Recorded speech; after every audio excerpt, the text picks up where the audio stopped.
রাজধানী ঢাকাবাসীর যোগাযোগ ব্যবস্থার উন্নয়ন ও দ্রুত যাতায়াতের সুবিধা দিতে 5 নভেম্বর 2023 MRT-6 এর আগারগাঁও থেকে মতিঝিল অংশের যাত্রী চলাচল শুরু হয়। আর এর মাধ্যমে 60তম দেশ হিসাবে বাংলাদেশ মেট্রো রেলের যুগে প্রবেশ করে।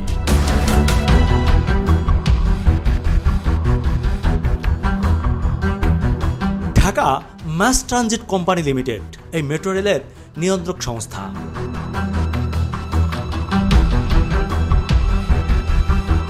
গত 1.5 বছরেরও কিছুটা বেশি সময়ে এই মেট্রো রেলে পরপর 2 বার ঘটল বিয়ারিং প্যাড পড়ে দুর্ঘটনা।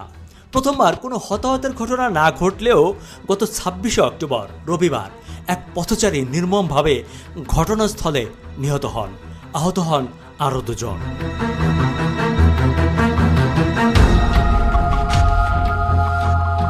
সুপ্রিয় দর্শক মণ্ডলী, আসসালামু আলাইকুম। আমি এখন যেই পথে দাঁড়িয়ে আছি সেই পথ ধরেই হাঁটছিলেন শরীয়তপুরের আবুল কালাম। হঠাৎ করেই মেট্রো রেলের পিলার থেকে বেয়ারিং প্যাড পড়ে মুহূর্তের মধ্যেই এই রাস্তায় নিহত হন আবুল কালাম। কথা হচ্ছে এমন দুর্ঘটনা প্রায় ঘটছে ঢাকা শহরে। প্রায় শুনবেন ছোট বড় এমন দুর্ঘটনায় মারা যাচ্ছে অসংখ্য মানুষ। কথা হচ্ছে এই সমস্যার সমাধান কোথায়? দর্শক মণ্ডলী, যখনই এমন ঘটনা ঘটে সাথে সাথে তদন্ত কমিটি করা হয়, তড়িঘড়ি বেশ কিছু ব্যবস্থা নেওয়া হয়, কিন্তু সমস্যায় থেকে যায়। এই সমস্যার সমাধান খোঁজার জন্য আজ আপনাদেরকে নিয়ে বেরিয়েছি। চলুন আমার সাথে।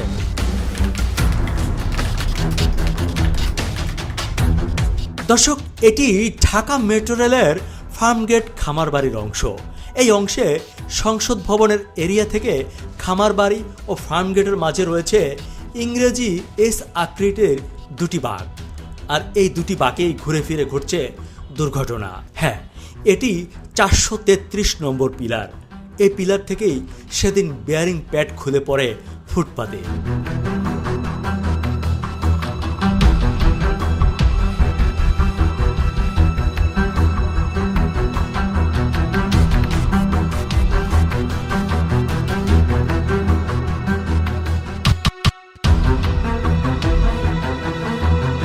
রিস্কালে আমি খারে রয়েছি বাড়ার লেগিয়া, পরে অনেক জোরে একটা শব্দ হয়েছে। শব্দ হওয়ার পরে ফিসফিল চাই দিয়ে লোক মানে মারা গেছে জায়গা তায়া দিয়ে যে ট্রেন গেছে। এর 1 মিনিট আগেই ট্রেন গেছে। পরে আমি জামা উল্টে ফেরো হাত দিছি, দেখি যে মানে লোক নাই। পরিচয় জানা গেছে আজকে 12টা 30 মিনিটের সময়।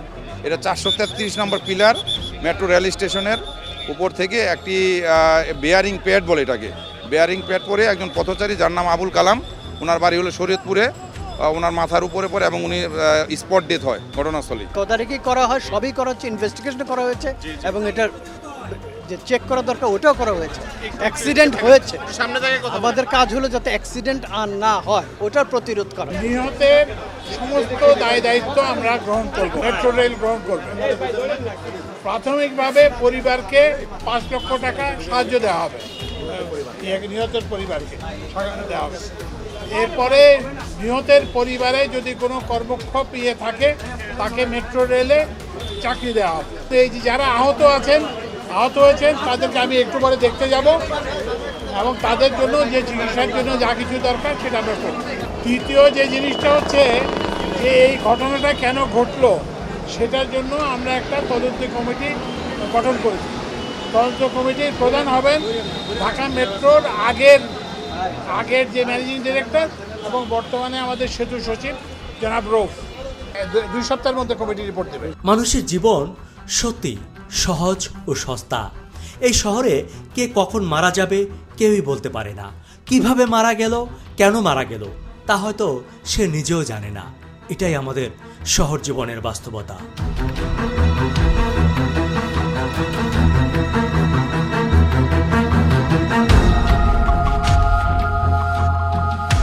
দর্শক মণ্ডলী, মানুষের জীবন নিয়ে আমরা যে এত ভাবি, কিন্তু দেখুন জীবন কতটা অর্থহীন।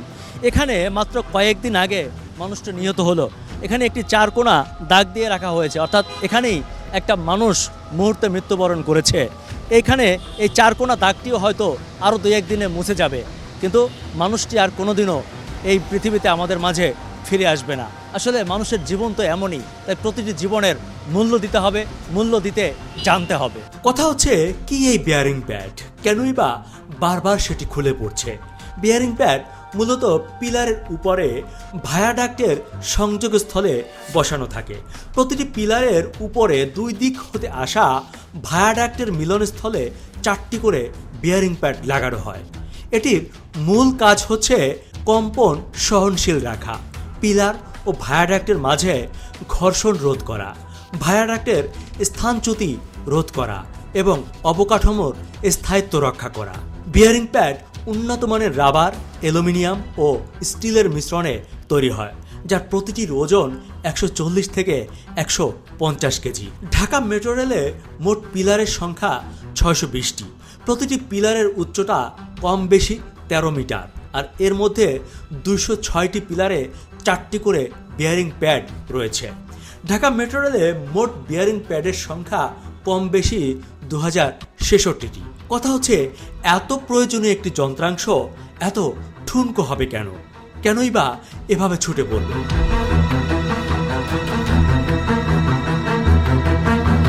সেফটি অডিট করতে হবে, দায় নিরূপণ করতে হবে এবং কোনো ঘাটতি থাকলে ইমিডিয়েটলি এটাকে রিপেয়ার করতে হবে। দীর্ঘমেয়াদে যেই প্রতিষ্ঠানের হাতে এই ট্রাস্টেড এবং এক্সপেন্সিভ ইনফ্রাস্ট্রাকচার থাকবে তাকে কম্পিটেন্ট করতে হবে, টেকনোলজিক্যালি ড্রিভেন করতে হবে। এখন হয়তো আমি এই রাস্তা দিয়ে যেতেই আরও একটু অনিরাপদ বোধ করব। মেট্রো রেল কর্তৃপক্ষকে আমি দায়ী করবো, কারণ তার সতর্ক আগের বার হয়নি। বিয়ারিং প্যাড পরে যে দুর্ঘটনাটা ঘটেছে এটা তো আপনাদের দুজনের সামনেই ঘটেছে। চোখের সামনে করছে। আপনার হাতে আমি ব্যান্ডেজ দেখতে পাচ্ছি এবং আপনি আহত। একটু বলেন তো ঘটনাটা। এটা হঠাৎ করে দেখছি একটা শব্দ হয়েছে, কোথার থেকে পড়ছে এটা বিটো অনেক শব্দ, যেমন আমি ভাবছি যে বুম বাস্ট হয়েছে আর নাকি বুম মারছে, এরকম শব্দ মনে হচ্ছে। আমি চার দোকানে বসেছিলাম, ওনার দোকানে বসেছিলাম, বসে চা খেলাম বলে অর্ডার দিয়েছি। যে ছেলেটা পৌঁছাতে গেছিলো সেটা আমি ক্রস করছি ওনাকে, ওনার ফোনে সম্ভবত হাতে মোবাইল ছিল, কথা বলতেছিল সম্ভবত। আমি ক্রস করে ওনার দোকানে আসছি, আসার পর বসার পর দিকে উপর থেকে কী একটা পড়লো, শব্দ হলো, বিকট শব্দ। আমি কী ওই কী বাস্টু আল্লাহ বাকি জানে, ঠিক আছে। পরে দেখি ডব খাইয়া ওই যে ছেলেরা যাইতেছিল আমার সাথে যে ছেলে ছিল ওর উপরে পড়ছে, ডব খাইয়া নিচে পয়রা এই রাস্তা দিয়ে যেতেছিল উনি, পয়রা ওনার মাথায় বোধে পড়ছে সাইডে, পড়ার পর উনি সরে পড়ে গেছে।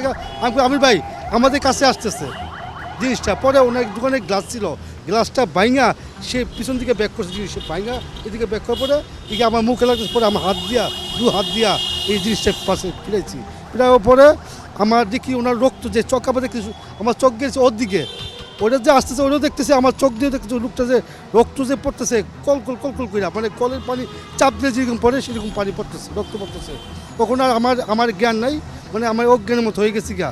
হওয়ার পরে আমার এক ভাই ছিল, আমাকে তাড়াতাড়ি হসপিটাল নিয়ে গেছে। বিকট একটা শব্দ হইলো, শব্দ হওয়ার পর তো আমরা এমনি নার্ভাস হয়ে গেছি। সেকেন্ডের ভিতরে দেখলাম গ্লাস ভেঙে আমাদের এদিকে ঢুকে গেল। তো বাইরে থেকে একটা লোক বলতেছে, ভাই এই লোকটা পড়ে গেছে, এই লোকটারে ধরেন। তারপর আমার বুকে চাপ খাইছি, চাপ লাগা অবস্থায় গ্লাসের উপর দিয়ে পার হয়ে গেলাম, যাইতে দেখি যে লোকটা জায়গায় ডেড হয়ে গেছে। তো আমি তো অনেক একটা লোক যদি সামনে মারা যায়, গেছিলাম যে ধরে কোনো কিছু করা যায়নি, কিন্তু দেখি তার কোনো ক্ষমতা নেই। আপনারা দুজন এখানেই বসা ছিলেন, এখানে পড়ে আবার জাম্প করে যখন এদিকে আসছে তখনই আমার এই মুখে লাগতো যে আপনি হাতে না পেরে দিতে পারতাম। এই গ্লাসটা থাকাতে নাহলে আমার সাপোর্টটা আল্লাহ বাসা রাখছে। এই গ্লাস ছিল এখানে পুরো, এখানে একটা গ্লাস ছিল যেটা ভেঙে ঢুকে গেছে, নাহলে তো আমার হাতে ফিরাইতে পারবে না, অনেক শক্তি তো আসছে। তো এটা আমার ক্ষমতাই ছিল না হাতে ফিরাবার, ওটা যে প্লেটটা সব কিছু ভেঙে ওখানে চলে গেছে আর কি। আপনারা যেহেতু ভুক্তভোগী, আপনারা নিজেরাই আহত হয়েছেন, আপনাদের কাছ থেকে জানতে চাই এই যে একটা সমস্যা, এটা সমাধান কি? এই সমাধানটা আমার মনে হইতেছে আমার যে বিক্রি থেকে পুরো দিয়াবাড়ির থেকে একবার মতিঝিল প্রতি না হলে 10 দিন পর চেক করা দরকার যে কোনটা কোন সমস্যা আছে কি না। আবার আজকে হয়েছে, গত 1 বছর আগে কিন্তু হয়েছিল কেবির সামনে, হ্যাঁ ওখানে আল্লাহ দিলে কোনো লোক ছিল না। আর যেখানে যখন পড়ছিল এটা তখন কিন্তু 12:15 বাজে, আনুমানিক 12:20 বাজে, তখন কিন্তু কোনো লোক ছিল না। আমি আর ও ছিলাম, আর যে পথচারী ছিল আর পাশে দোকানদার ছিল, এর ভিতরে কেউ লোক ছিল না, এই জায়গাতে লোক ছিল ও পাশে, এই পাশে কোনো লোক ছিল। মাঝে মাঝে তো এখানে অনেক লোকও থাকে, এই দেখেন এখনই দেখছেন কত লোক যাইতেছে।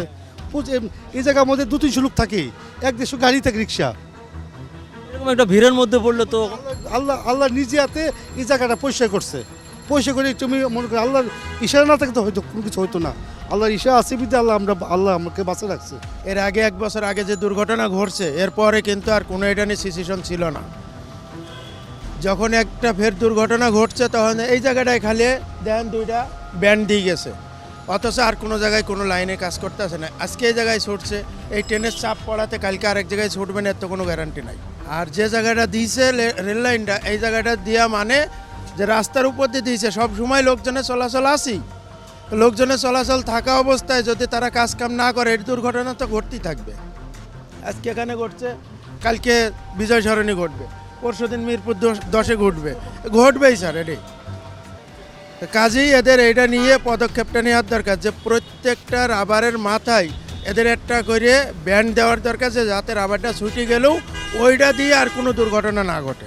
মেট্রো রেল চলাচল করে বাংলাদেশ সহ পৃথিবীর 60টি দেশে, তবে বিয়ারিং প্যাড খুলে যাওয়ার এমন ঘটনা পৃথিবীতে ঘটেছে 3টি, যার 2টি বাংলাদেশে আর 1টি ভিয়েতনামে। দর্শক, সেদিনের দুর্ঘটনায় নিহত ব্যক্তির নাম আবুল কালাম। তার গ্রামের বাড়ি শরীয়তপুর জেলার নড়িয়া উপজেলায়। সেখানে পুরো এলাকা জুড়ে এখনও চলছে শোকের মাতম। ছোট্ট এই অবশ শিশুদের মুখে তাকিয়ে কেউই নিজেকে ঠিক রাখতে পারেনি। সংসারের একমাত্র উপার্জনক্ষম ব্যক্তির এভাবে চলে যাওয়া মানতে পারছে না যেন কেউই। ওকে ভবিষ্যৎ কি, ওকে তো বাবা নেই, ও কে দেখবো? বাবারও তার পূরণ করতে পারবো না। টাকা দিলেই কি সব হয়ে যায়? একটা ক্ষতিপূরণ দেওয়া দেয় কিছু হইলেই। এখন আমার কথা হলো, যেটাই আপনারা করবেন শুধু ওর বাচ্চা দুটার জন্য করবেন, ওর বাচ্চা দুটার ফিউচারের জন্য করবেন। সরকারের কাছে একটা অনুরোধ থাকবে আমার, যাতে ওর বাচ্চা দুটার ভবিষ্যৎ হয়, আর কিছু না। নাহলে তো মনে করেন বাচ্চা দুটা তো বাবা তো হারাইছেই, কিছুই থাকো না। আমার বাইরে জামাই মারা গেছে, আমার নাতি আছে একটা, নাতিন আছে একটা, আমার ভাইয়ের বেটি আছে। এরা যেভাবে চলতে পারে হে বস্তা সরকার করে দেয়। সবারে ভালো জানতো, আত্মীয় স্বজন যারা জানা আছে সবারে ভালো জানতো। হে তো ভাই অনাবু কালামের সংসার কিভাবে চালবো, এটা আপনারা দেখাশোনা করবেন। আমি লিগ্যাল নোটিশ দিয়েছি সড়ক পরিবহন ও সেতু মন্ত্রণালয়ের সচিব মহোদয় এবং মেট্রো রেলের ব্যবস্থাপনা পরিচালক মহোদয়কে। নোটিশটি দিয়েছি এই জন্য, আবুল কালাম আজাদ মেট্রো রেলের বিয়ারিংয়ের প্যাড পরে ঘটনাস্থলেই উনি নিহত হন। ওনার পরিবারকে 10 কোটি টাকা আর্থিক ক্ষতিপূরণ এবং সহায়তার জন্য দিতে বলা হয়েছে লিগ্যাল নোটিশের মাধ্যমে, এবং ওনার পরিবারের একজন কর্মক্ষম ব্যক্তিকে, উপযুক্ত ব্যক্তিকে মেট্রো রেলে স্থায়ী সরকারি চাকরির ব্যবস্থা করে দেওয়ার জন্য বলা হয়েছে লিগ্যাল নোটিশের মাধ্যমে। আমি মনে করি মেট্রো রেল কর্তৃপক্ষ এবং সড়ক পরিবহন ও সেতু মন্ত্রণালয় এটার জন্য সরাসরি দায়ী। তাদের অবহেলা এবং তাদের নেগলিজেন্সির কারণে এই দুর্ঘটনাটি ঘটেছে। যেহেতু মেট্রো রেল একটি গণপরিবহন, এখানে জনস্বার্থ নিহিত। উনি যদি এই লিগ্যাল নোটিশের প্রেক্ষিতে যদি আমার দাবি না মানেন, তাহলে আমি পিআইএল পাবলিক লিটিগেশনে যাব, আমি রিট ফাইল করব।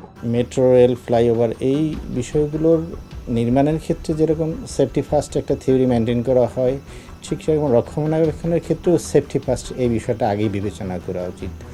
আর এই সেফটি ফার্স্ট বিবেচনা করার ক্ষেত্রে প্রথম হলো যে এই মেট্রো রেলের এগুলো প্রতিনিয়ত চেক আপ করা, এর যান্ত্রিক ত্রুটি আছে কি না, বা এই যে বিয়ারিং প্যাড যেটা কিছু পড়লো, এটা তো একদিনে পড়ে না, এটা অবশ্যই ধীরে ধীরে ধীরে ধীরে পড়েছে আর কি।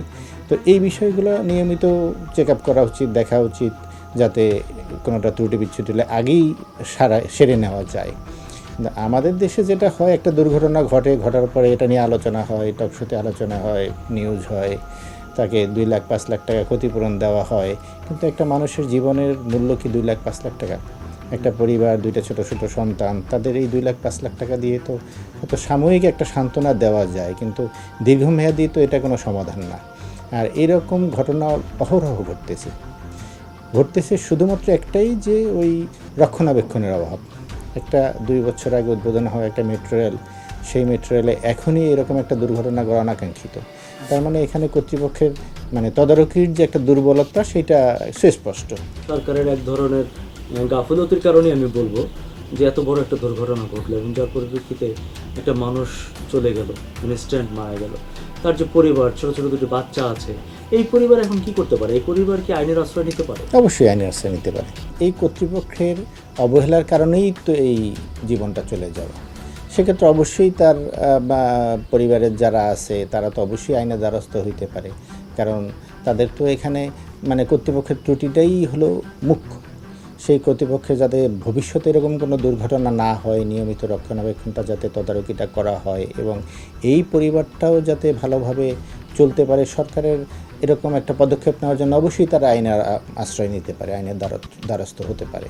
আমাদের আইনের দুর্বলতার থেকে সবথেকে বড় সমস্যা হলো প্রয়োগের দুর্বলতা। মানে আমাদের আইনটা ওইভাবে প্রয়োগ হয় না। যেমন আপনি দেখেন আমাদের সমাজ কল্যাণ এবং সমাজসেবা মন্ত্রণালয়ে তার যথেষ্ট বাজেট আছে, কিন্তু তারা তো সেই কি করে, তারা মানে সমাজসেবামূলক যে কাজকর্ম, বিশেষ করে আমরা দেখি ভবঘুরেদের জন্য একটা আশ্রয়কেন্দ্রও আছে মিরপুরে, কিন্তু কখনো তো দেখি না যে সমাজসেবা মন্ত্রণালয়ে কোনো ভবঘুরেকে সেখানে নিয়ে তাদেরকে মানে সংশোধনের কোনো ব্যবস্থা গ্রহণ করে, এই টাইপের কোনো উদ্যোগ তো তারা নেয় না। এবং আমাদের টহল পুলিশ যারা আছে বা যারা ট্রাফিক পুলিশ আছে, এদেরকেও যদি এই সমস্ত বিষয়গুলো ইনক্লুড করা যায়, যে মানুষের চলাচলের ক্ষেত্রে সতর্কতা এবং এই ফ্লাইওভারের নিচে বা মেট্রো রেলের নিচে, যেমন মেট্রো রেলের যে ঘটনা, লোকটা চায়ের কাপ হাতে ছিল, তাহলে মেট্রো রেলের নিচে সে কেন চায়ের কাপ নিয়ে? কারণ এখানে তো অবশ্যই এই বিষয়গুলো তদারকি করা উচিত, যে যেখানে একটা দুর্ঘটনার সম্ভাবনা আছে আমরা সেটা এড়িয়ে চলি। এখন মানুষের ওরকম সচেতনতা ঘটে নাই যে এড়িয়ে চলে না, কিন্তু আমাদের আইন প্রয়োগকারী সংস্থাগুলো যদি এক্ষেত্রে তদারকি করে তাহলে তো অনেকটা দুর্ঘটনা মোকাবেলা করা সম্ভব। দর্শক মণ্ডলী, একটি বিষয় চিন্তা করে দেখুন, মেট্রো রেল চালু হয়েছে 1.5 বছরেরও বেশি সময়। এই 1.5 বছরের মধ্যে একবারও এই মেট্রো রেলের লাইন কিংবা পিলারের কোনো রকম চেক আপ করা হয়নি। তাহলে তো এমন দুর্ঘটনা ঘটতেই পারে। আর এমন দুর্ঘটনাকে আমরা যদি হত্যা বলি তাহলে বোধহয় ভুল কিছু হবে না। এ যাবৎকালে এমন দুর্ঘটনা বহু ঘটেছে। মেট্রো রেলেও ইতিপূর্বে এভাবে বেয়ারিং প্যাড পড়েছে, কিন্তু ব্যবস্থা তেমন কিছু নেওয়া হয়নি। তাহলে আমরা কি ধরে নেব যে কিছু কিছু কারণে, অবহেলার কারণেই এই মৃত্যুগুলো ঘটছে? সত্যিকার অর্থে এসবের পেছনে যারা দায়ী, এদেরকে ধরে যথাযথভাবে শাস্তি দিতে হবে, তাহলে হয়তো এই সমস্যার সমাধান সম্ভব। দর্শক মণ্ডলী, আপনার চোখ কান খোলা রাখুন। আপনার চোখেও যদি এমন কোনো সমস্যা দেখতে পান তাহলে আমাদের মাধ্যমে সমাধান খোঁজার চেষ্টা করুন।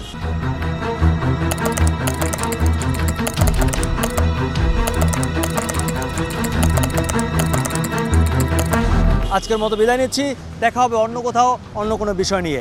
সে পর্যন্ত সবাই ভালো থাকুন, সুস্থ থাকুন, নিরাপদে থাকুন। খোদা হাফেজ।